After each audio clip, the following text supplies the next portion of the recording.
হাসপাতালে রিসিপশনে জব করে নাইট করছি।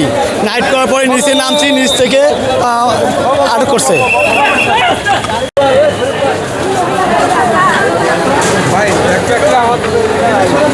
মোবাইল কোর্ট পরিচালনা করেছি, যেটার উদ্দেশ্য হচ্ছে দালাল চক্র চিহ্নিতকরণ এবং গ্রেফতার, তাৎক্ষণিক দৃষ্টান্তমূলক শাস্তি প্রদান, জনসচেতনতা বৃদ্ধি, স্বচ্ছ এবং রোগীবান্ধব পরিবেশ তৈরি।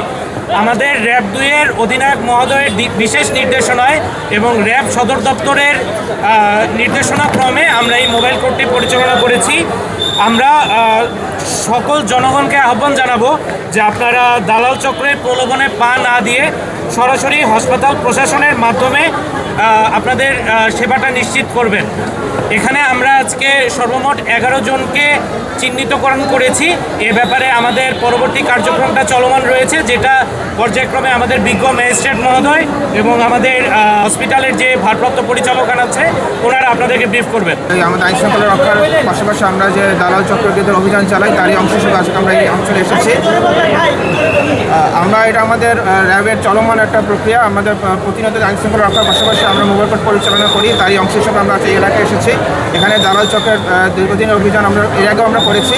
বর্তমানে আবার দৌরাত্ম্য বৃদ্ধি পেয়েছে বলে আমরা জানতে পেরেছি, তাই আজকে আমরা তারই অংশ হিসেবে অভিযানটা পরিচালনা করি। আমরা 3টি হসপিটালে এই পর্যন্ত অভিযান চালাচ্ছি সকাল থেকে। এর মধ্যে ইতিমধ্যে 11 জনকে আপনারা জানতে পেরেছেন, আমরা ধরতে পেরেছি। তাদের বিরুদ্ধে আইনের ব্যবস্থা নেওয়া হচ্ছে, কিন্তু সে পরিমাণে কম। আমার মনে হচ্ছে গ্রাজুয়ালি কমছে।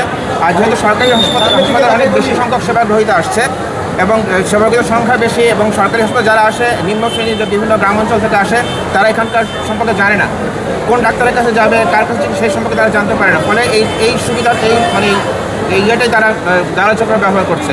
তারা সাধারণ মানুষের প্রলোভন দেখাচ্ছে বিভিন্ন যে অন্য জায়গায় বেটার চিকিৎসা পাবে, কম টাকায় চিকিৎসা পাবে, এইসব প্রলোভন থেকে তাদের নিয়ে যাচ্ছে।